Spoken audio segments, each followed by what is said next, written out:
ನಮಸ್ಕಾರ ವಿದ್ಯಾರ್ಥಿಗಳೇ, ಶೈತ್ಯೀಕರಣ ಮತ್ತು ಹವಾನಿಯಂತ್ರಣದ ಈ ಮಾಡ್ಯೂಲ್ಗೆ ಸುಸ್ವಾಗತ. ಈ ಸೆಷನ್ನಲ್ಲಿ ವಿವಿಧ ರೀತಿಯ ರಿಲೇಗಳು, ಕೆಪಾಸಿಟರ್ಗಳು, OLPಗಳನ್ನು ಹೇಗೆ ಪರಿಶೀಲಿಸುವುದು ಮತ್ತು ಪರೀಕ್ಷಿಸುವುದು, ದೋಷಗಳನ್ನು ಕಂಡುಹಿಡಿಯುವುದು ಮತ್ತು ಸರಿಪಡಿಸುವುದು ಹೇಗೆ ಎಂದು ನಾವು ತಿಳಿಯುತ್ತೇವೆ. ಉದ್ದೇಶಗಳು: ಈ ಸೆಷನ್ನ ಕೊನೆಯಲ್ಲಿ ನೀವು ಇದೆಲ್ಲ ಮಾಡಬಹುದು. ಭೌತಿಕ ತಪಾಸಣೆ ವಿಧಾನದ ಮೂಲಕ ಕೆಪಾಸಿಟರ್ ಅನ್ನು ಪರಿಶೀಲಿಸಿ ಮತ್ತು ಪರೀಕ್ಷಿಸಿ. ಸ್ಪಾರ್ಕ್ ಟೆಸ್ಟ್ ವಿಧಾನದ ಮೂಲಕ ಕೆಪಾಸಿಟರ್ ಅನ್ನು ಪರಿಶೀಲಿಸಿ ಮತ್ತು ಪರೀಕ್ಷಿಸಿ. ಕ್ಲಾಂಪ್ ಮೀಟರ್ನೊಂದಿಗೆ ಕೆಪಾಸಿಟರ್ ಅನ್ನು ಪರಿಶೀಲಿಸಿ ಮತ್ತು ಪರೀಕ್ಷಿಸಿ. ಓವರ್ಲೋಡ್ ಪ್ರೊಟೆಕ್ಟರ್ OLP ಅನ್ನು ಪರಿಶೀಲಿಸಿ ಮತ್ತು ಪರೀಕ್ಷಿಸಿ. ರಿಲೇಯನ್ನು ಪರಿಶೀಲಿಸಿ ಮತ್ತು ಪರೀಕ್ಷಿಸಿ. ಈಗ ವಿವಿಧ ರೀತಿಯ ರಿಲೇಗಳು, ಕೆಪಾಸಿಟರ್ಗಳು, OLPಗಳನ್ನು ಪರಿಶೀಲಿಸಲು ಮತ್ತು ಪರೀಕ್ಷಿಸಲು, ದೋಷಗಳನ್ನು ಕಂಡುಹಿಡಿಯುವುದು ಮತ್ತು ಸರಿಪಡಿಸಲು ಅಗತ್ಯವಿರುವ ಉಪಕರಣಗಳು, ಪರಿಕರಗಳು ಮತ್ತು ಉಪಭೋಗ್ಯಗಳನ್ನು ನಾವು ನೋಡೋಣ. ಪರಿಕರಗಳು, ಉಪಕರಣಗಳು ಮತ್ತು ಉಪಭೋಗ್ಯ ವಸ್ತುಗಳು. ಸ್ಕ್ರೂ ಡ್ರೈವರ್ 10 ಮಿಲಿಮೀಟರ್ ತುದಿ, 200 ಮಿಲಿಮೀಟರ್ ಉದ್ದ. ಇನ್ಸುಲೇಟೆಡ್ ಹ್ಯಾಂಡಲ್ನೊಂದಿಗೆ ಕಟಿಂಗ್ ಪ್ಲಯರ್ 200 ಮಿಲಿಮೀಟರ್ ಉದ್ದ. Screwdriver set. Clamp meter. FHP compressor. Run capacitor 6 microfarads. ಪ್ರಸ್ತುತ coil relay. Overload protector OLP. 1 ಚದುರ 2 ಮಿಲಿಮೀಟರ್ ಲೆಡ್ ವೈರ್ 2 ಮೀಟರ್ಗಳು. 2 ಮೀಟರ್ಗಳು ವೈರ್ ಮತ್ತು ಕ್ರೊಕೊಡೈಲ್ ಕ್ಲಿಪ್. ವೋಲ್ಟ್ ಮೀಟರ್ ಮತ್ತು ಆಂಪ್ ಮೀಟರ್ ಅಳವಡಿಸಿದ ಟೆಸ್ಟ್ ಬೋರ್ಡ್. ಈಗ ವಿವಿಧ ರೀತಿಯ ರಿಲೇ, ಕೆಪಾಸಿಟರ್ಗಳು, OLPಗಳನ್ನು ಪರಿಶೀಲಿಸುವ ಮತ್ತು ಪರೀಕ್ಷಿಸುವ ಸಿದ್ಧತೆಗಳನ್ನು ನೋಡೋಣ. ದೋಷಗಳನ್ನು ಕಂಡುಹಿಡಿಯುವುದು ಮತ್ತು ಸರಿಪಡಿಸುವುದು. ಟಾಸ್ಕ್ 1: ಕೆಪಾಸಿಟರ್ ಅನ್ನು ಪರಿಶೀಲಿಸಿ ಮತ್ತು ಪರೀಕ್ಷಿಸಿ. ಭೌತಿಕ ತಪಾಸಣಾ ವಿಧಾನ.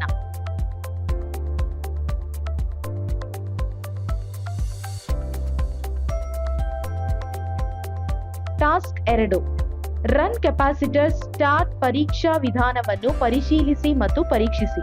ಕಡಿಮೆ ವೋಲ್ಟೇಜ್ ವಿದ್ಯುತ್ ಮೂಲ ಅಥವಾ ಈ ಉದ್ದೇಶಕ್ಕಾಗಿ ವಿನ್ಯಾಸಗೊಳಿಸಲಾದ ಚಾರ್ಜಿಂಗ್ ಸಾಧನವನ್ನು ಬಳಸಿ. ಹೆಚ್ಚಿನ ವೋಲ್ಟೇಜ್ ಮೂಲಗಳು ಕೆಪಾಸಿಟರ್ಗೆ ಹಾನಿಯನ್ನುಂಟು ಮಾಡಬಹುದು ಅಥವಾ ಗಾಯವನ್ನು ಉಂಟು ಮಾಡಬಹುದು. ಪರೀಕ್ಷೆಯ ಸಮಯದಲ್ಲಿ ಅನಿರೀಕ್ಷಿತ ಫಲಿತಾಂಶಗಳು ಮತ್ತು ಸಂಭಾವ್ಯ ಅಪಾಯಗಳನ್ನು ತಪ್ಪಿಸಲು ಕೆಪಾಸಿಟರ್ ಟರ್ಮಿನಲ್ಗಳ ಸರಿಯಾದ ಗ್ರೌಂಡಿಂಗ್ ಅನ್ನು ಖಚಿತಪಡಿಸಿಕೊಳ್ಳಿ. ಟರ್ಮಿನಲ್ಗಳಾದ್ಯಂತ ವಿದ್ಯುತ್ ಮೂಲವನ್ನು ಸಂಪರ್ಕಿಸುವಾಗ ಸ್ಪಾರ್ಕ್ ಅನ್ನು ಎಚ್ಚರಿಕೆಯಿಂದ ಗಮನಿಸಿ. ಒಂದು ಗಮನಾರ್ಹ ಸ್ಪಾರ್ಕ್ ಕೆಪಾಸಿಟರ್ ಚಾರ್ಜ್ ಅನ್ನು ಹಿಡಿದಿದೆ ಎಂದು ಸೂಚಿಸುತ್ತದೆ.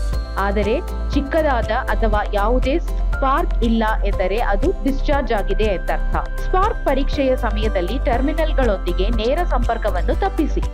ವಿದ್ಯುತ್ ಆಘಾತಗಳನ್ನು ತಡೆಯಲು ನಿರೋಧಕ ಉಪಕರಣಗಳು ಅಥವಾ ಶೋಧಕಗಳನ್ನು ಬಳಸಿ. ದೃಶ್ಯಗಳಲ್ಲಿ ತೋರಿಸಿರುವಂತೆ ಪರೀಕ್ಷಾ ಫಲಕವನ್ನು ತಯಾರಿಸಿ. ಪ್ರೋಬ್ A ಅನ್ನು ಒಂದು ಕೆಪಾಸಿಟರ್ ಟರ್ಮಿನಲ್ಗೆ ಮತ್ತು ಪ್ರೋಬ್ B ಅನ್ನು ಇನ್ನೊಂದಕ್ಕೆ ಸಂಪರ್ಕಿಸಿ. ವಿದ್ಯುತ್ ಮೂಲಕ್ಕೆ ತಂತಿಯನ್ನು ಸಂಪರ್ಕಿಸಿ. ಕೆಲವು ಸೆಕೆಂಡುಗಳ ಕಾಲ ಪರೀಕ್ಷಾ ಫಲಕವನ್ನು ಆನ್ ಮಾಡಿ ಮತ್ತು ನಂತರ ಆಫ್ ಮಾಡಿ.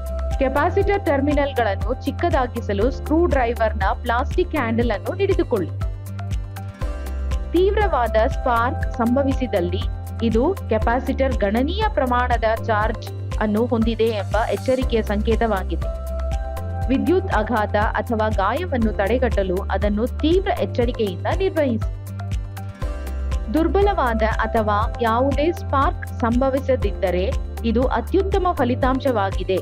ಇದು ಕೆಪಾಸಿಟರ್ ಅನ್ನು ಬಿಡುಗಡೆ ಮಾಡಲಾಗಿದೆ ಮತ್ತು ನಿರ್ವಹಿಸಲು ಸುರಕ್ಷಿತವಾಗಿದೆ ಎಂದು ಸೂಚಿಸುತ್ತದೆ. ಟಾಸ್ಕ್ 3: ಕ್ಲಾಂಪ್ ಮೀಟರ್ನೊಂದಿಗೆ ಕೆಪಾಸಿಟರ್ ಅನ್ನು ಪರಿಶೀಲಿಸಿ ಮತ್ತು ಪರೀಕ್ಷಿಸಿ. ಕೆಪಾಸಿಟರ್ ಅನ್ನು ಹೊರಹಾಕಲು ಅದರ ಟರ್ಮಿನಲ್ಗಳಿಗೆ ಅಡ್ಡಲಾಗಿ ಸೇತುವೆ ಮಾಡಲು ಸೂಕ್ತವಾದ ಪ್ರತಿರೋಧಕ ಅಥವಾ ನಿರೋಧಕ ಸಾಧನವನ್ನು ಬಳಸಿ. ಬರೀ ಕೈಯಲ್ಲಿ ಮಾಡಬೇಡಿ. ವೋಲ್ಟ್ ಮೀಟರ್ನೊಂದಿಗೆ ಅದರ ವಿಸರ್ಜನೆಯನ್ನು ಪರಿಶೀಲಿಸಿ. ವಿದ್ಯುತ್ ಮೂಲವನ್ನು ಆಫ್ ಮಾಡಿ ಮತ್ತು ನಿಮ್ಮ ಮಲ್ಟಿಮೀಟರ್ ಅನ್ನು ಸಾಮಾನ್ಯವಾಗಿ ಓಮ್ಸ್ ಎಂದು ಲೇಬಲ್ ಮಾಡಲಾದ ಅಥವಾ ಒಮೆಗಾ ಚಿಹ್ನೆಯೊಂದಿಗೆ ಅತ್ಯಧಿಕ ಪ್ರತಿರೋಧ ಸೆಟ್ಟಿಂಗ್ಗೆ ಹೊಂದಿಸಿ. ಕೆಪಾಸಿಟರ್ ಸಂಪರ್ಕ ಕಡಿತಗೊಂಡ ನಂತರ ಆಕಸ್ಮಿಕ ಆಘಾತಗಳನ್ನು ತಪ್ಪಿಸಲು ಅದನ್ನು ಸಂಪೂರ್ಣವಾಗಿ ಹೊರಹಾಕಲಾಗಿದೆಯೇ ಎಂದು 2 ಬಾರಿ ಪರಿಶೀಲಿಸಿ. ಓಮ್ ಮೀಟರ್ನ ಪರೀಕ್ಷಾ ಹಗ್ಗದಿಂದ ಕೆಪಾಸಿಟರ್ ಲೀಡ್ಗಳು ಅಥವಾ ಟರ್ಮಿನಲ್ಗಳನ್ನು ಕ್ಷಣಾರ್ಧದಲ್ಲಿ ಸ್ಪರ್ಶಿಸಿ. ತೃಪ್ತಿದಾಯಕ ಕೆಪಾಸಿಟರ್ ಅನ್ನು ಸೂಚಿಸುವ ಕ್ಲಾಂಪ್ ಮೀಟರ್ ಪಾಯಿಂಟರ್ನ ಸ್ವಲ್ಪ ತಕ್ಷಣದ ವಿಚಲನವನ್ನು ಗಮನಿಸಿ. ಕ್ಲಾಂಪ್ ಮೀಟರ್ ಪಾಯಿಂಟರ್ ನಿರಂತರ ಕಡಿಮೆ ಪ್ರತಿರೋಧವನ್ನು ಸೂಚಿಸಿದರೆ ಕೆಪಾಸಿಟರ್ ಶಾರ್ಟ್ ಆಗಿದೆ ಎಂದರ್ಥ. ಪಾಯಿಂಟರ್ ಒಂದು ನಿರ್ದಿಷ್ಟ ಸಮಯದ ನಂತರ ಮಾಪಕದ ಶೂನ್ಯ ತುದಿಗೆ ಚಲಿಸುತ್ತದೆ. ಕೆಪಾಸಿಟರ್ ತೆರೆದಿದ್ದರೆ ಕ್ಲಾಂಪ್ ಮೀಟರ್ ಪಾಯಿಂಟರ್ ಚಲನೆ ಇರುವುದಿಲ್ಲ. ಕ್ಲಾಂಪ್ ಮೀಟರ್ ಲೀಡ್ಸ್ ಗಳನ್ನು ಕೆಪಾಸಿಟರ್ ಟರ್ಮಿನಲ್ಗೆ ಸ್ಪರ್ಶಿಸಿ ಮತ್ತು ಡಿಫ್ಲೆಕ್ಷನ್ ಪಾಯಿಂಟರ್ನ ವಿಚಲನವನ್ನು ಗಮನಿಸಿ.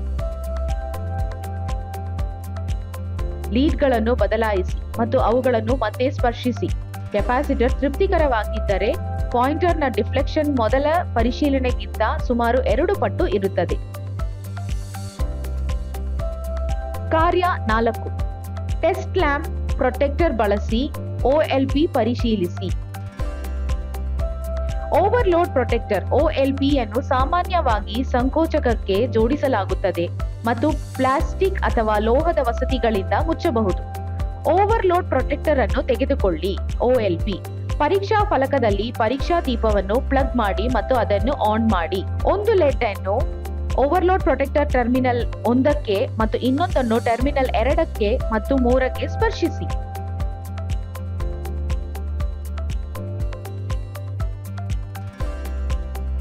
ಓವರ್ಲೋಡ್ ಪ್ರೊಟೆಕ್ಟರ್ OLP ಟರ್ಮಿನಲ್ 1ಗೆ ಒಂದು ಪ್ರೋಬ್ ಅನ್ನು ಮತ್ತು ಟರ್ಮಿನಲ್ 2ಕ್ಕೆ ಇನ್ನೊಂದು ಪ್ರೋಬ್ ಅನ್ನು ಸ್ಪರ್ಶಿಸಿ.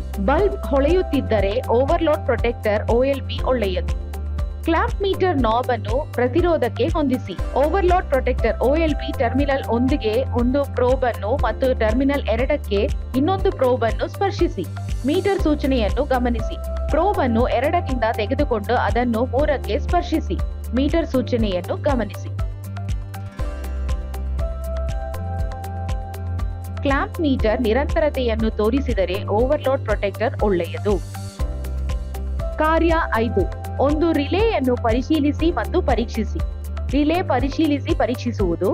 ರಿಲೇಗಳು ಸಾಮಾನ್ಯವಾಗಿ ಅನೇಕ ಪಿನ್ಗಳು ಅಥವಾ ಟರ್ಮಿನಲ್ಗಳನ್ನು ಹೊಂದಿರುವ ಸಣ್ಣ ಪೆಟ್ಟಿಗೆಯ ಆಕಾರದ ಘಟಕಗಳಾಗಿವೆ. ರಿಲೇಗಳು ಸಾಮಾನ್ಯವಾಗಿ ಕಾಯಿಲ್ ಪಿನ್, ಕಂಟ್ರೋಲ್ ಸೈಡ್ ಮತ್ತು ಕಾಂಟ್ಯಾಕ್ಟ್ ಪಿನ್ಗಳು ಹೊಂದಿರುತ್ತದೆ. ಸ್ವಿಚ್ ಸೈಡ್ ಘಟಕದಿಂದ ರಿಲೇಯನ್ನು ಸಂಪರ್ಕ ಕಡಿತಗೊಳಿಸಿ. ರಿಲೇಯಿಂದ ತಂತಿಗಳನ್ನು ತೆಗೆದುಹಾಕಿ. ಕ್ಲಾಂಪ್ ಮೀಟರ್ ನಾಬ್ ಅನ್ನು ಪ್ರತಿರೋಧಕ್ಕೆ ಹೊಂದಿಸಿ. ಒಂದು ಶೋಧಕವನ್ನು ಸಂಪರ್ಕ 1ಕ್ಕೆ ಮತ್ತು ಇನ್ನೊಂದನ್ನು ಎಸ್ಗೆ ಸಂಪರ್ಕಿಸಿ. ಅವುಗಳ ನಡುವೆ ನಿರಂತರತೆಯನ್ನು ಪರಿಶೀಲಿಸಿ. ನಿರಂತರತೆ ಇದ್ದರೆ ಸಂಪರ್ಕಗಳು ಅಂಟಿಕೊಂಡಿವೆ ಅಥವಾ ಒಟ್ಟಿಗೆ ಬೆಸುಗೆ ಹಾಕಲ್ಪಟ್ಟಿವೆ. ರಿಲೇ ಅನ್ನು ಬದಲಾಯಿಸಿ. L ಮತ್ತು M ನಡುವಿನ ಪ್ರಸ್ತುತ ರಿಲೇ ಸುರುಳಿಯ ನಿರಂತರತೆಯನ್ನು ಪರೀಕ್ಷಿಸಿ. ಯಾವುದೇ ನಿರಂತರತೆ ಇಲ್ಲದಿದ್ದರೆ ಸುರುಳಿಯು ತೆರೆದಿದೆ ಎಂದರ್ಥ. ರಿಲೇಯನ್ನು ಬದಲಾಯಿಸಿ. ಟಾಸ್ಕ್ 6. ಪ್ರಸ್ತುತ ಕಾಯಿಲ್ ರಿಲೇಯನ್ನು ಪರೀಕ್ಷಿಸುವುದು. ಕ್ಲಾಂಪ್ ಮೀಟರ್ ಸಹಾಯದಿಂದ 1 ಮತ್ತು 2ರ ನಡುವಿನ ನಿರಂತರತೆಯನ್ನು ಪರಿಶೀಲಿಸಿ. 1 ಮತ್ತು 2ರ ನಡುವೆ ನಿರಂತರತೆಯು ಸರಿ ಇದ್ದರೆ ಪ್ರಸ್ತುತ ಸುರುಳಿ ರಿಲೇಯ ಸುರುಳಿ ನಿರಂತರತೆಯೂ ಸರಿ. ಸಾಮಾನ್ಯ ಸ್ಥಿತಿಯಲ್ಲಿ 1 ಮತ್ತು 2 ನಿರಂತರತೆ ಇರುತ್ತದೆ.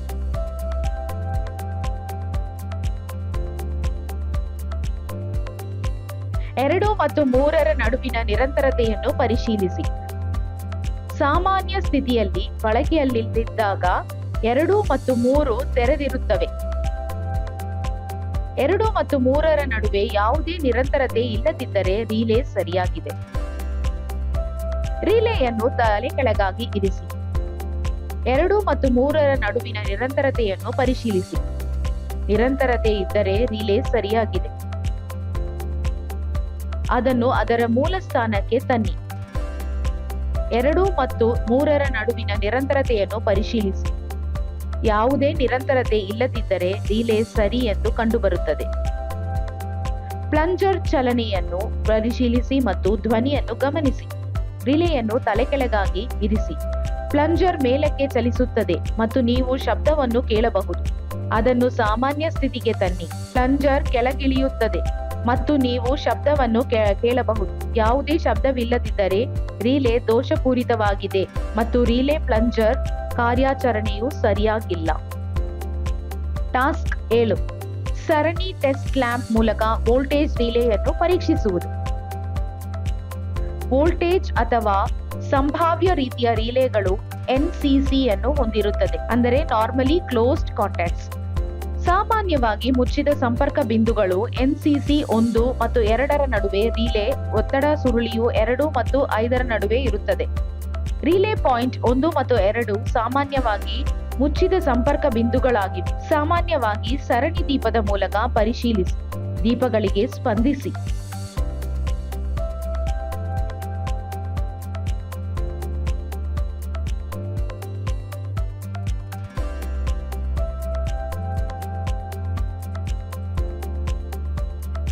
ಪಾಯಿಂಟ್ 1 ಮತ್ತು 5 ಸಂಪರ್ಕ ಬಿಂದುಗಳನ್ನು ಕರೆಗಂಟೆಯಂತೆ ಧ್ವನಿಸುತ್ತವೆ ಮತ್ತು ಮುರಿಯುತ್ತವೆ. ಇದನ್ನು ಸರಣಿ ದೀಪದಿಂದ ಪರೀಕ್ಷಿಸಲಾಗುತ್ತದೆ. ಸರಣಿಯಲ್ಲಿ 2 ಮತ್ತು 5 ಬಿಂದುಗಳಿಂದ ಪ್ರತಿನಿಧಿಸಲ್ಪಡುವ ಸಂಭಾವ್ಯ ಅಥವಾ ಒತ್ತಡದ ಸುರುಳಿಯನ್ನು ದೀಪದೊಂದಿಗೆ ಸಂಪರ್ಕಿಸಿ. ಎಲ್ಲವೂ ಕ್ರಮದಲ್ಲಿದ್ದರೆ ನೀವು ಕೇವಲ ಒಂದು ಟಿಕ್ ಶಬ್ದವನ್ನು ಮಾತ್ರ ಕೇಳಬೇಕು, ಏಕೆಂದರೆ ಅದು ಶಕ್ತಿಯುತವಾಗುತ್ತದೆ ಮತ್ತು ಸಂಪರ್ಕ ಬಿಂದುವನ್ನು ಮುರಿಯುತ್ತದೆ. ಮೇಲಿನ ಫಲಿತಾಂಶವು ಪರೀಕ್ಷೆಗೆ ಬಂದರೆ ರಿಲೇ ಸುರುಳಿಯ ಕಾರ್ಯಚಟುವಟಿಕೆಯು ಸರಿಯಾಗಿದೆ. ರೀಕ್ಯಾಪ್. ಈ ವಿಷಯದಲ್ಲಿ ಹೇಗೆ ಮಾಡಬೇಕೆಂದು ನಾವು ತಿಳಿದುಕೊಂಡಿದ್ದೇವೆ. ಭೌತಿಕ ತಪಾಸಣೆ ವಿಧಾನದ ಮೂಲಕ ಕೆಪಾಸಿಟರ್ ಅನ್ನು ಪರಿಶೀಲಿಸುವುದು ಮತ್ತು ಪರೀಕ್ಷಿಸುವುದು. ಸ್ಪಾರ್ಕ್ ಟೆಸ್ಟ್ ವಿಧಾನದ ಮೂಲಕ ಕೆಪಾಸಿಟರ್ ಅನ್ನು ಪರಿಶೀಲಿಸುವುದು ಮತ್ತು ಪರೀಕ್ಷಿಸುವುದು. ಓಮ್ ಮೀಟರ್ನೊಂದಿಗೆ ಕೆಪಾಸಿಟರ್ ಅನ್ನು ಪರಿಶೀಲಿಸುವುದು ಮತ್ತು ಪರೀಕ್ಷಿಸುವುದು. ಓವರ್ಲೋಡ್ ಪ್ರೊಟೆಕ್ಟರ್ OLP ಅನ್ನು ಪರಿಶೀಲಿಸುವುದು ಮತ್ತು ಪರೀಕ್ಷಿಸುವುದು. ರಿಲೇಯನ್ನು ಪರಿಶೀಲಿಸುವುದು ಮತ್ತು ಪರೀಕ್ಷಿಸುವುದು. ವಿವಿಧ ರೀತಿಯ ರಿಲೇಗಳ ಕೆಪಾಸಿಟರ್ಗಳು OLPಗಳನ್ನು ಪರಿಶೀಲಿಸುವ ಮತ್ತು ಪರೀಕ್ಷಿಸುವ, ದೋಷಗಳನ್ನು ಕಂಡುಹಿಡಿಯುವ ಮತ್ತು ಸರಿಪಡಿಸುವ ಪ್ರಕ್ರಿಯೆಯನ್ನು ನೀವೆಲ್ಲರೂ ಅರ್ಥ ಮಾಡಿಕೊಂಡಿದ್ದೀರಿ ಎಂದು ನಾನು ಭಾವಿಸುತ್ತೇನೆ. ಧನ್ಯವಾದಗಳು ವಿದ್ಯಾರ್ಥಿಗಳೇ. ಮತ್ತೆ ಮುಂದಿನ ಅಧಿವೇಶನದಲ್ಲಿ ನಾವು ಭೇಟಿಯಾಗೋಣ. ಬಾಯ್.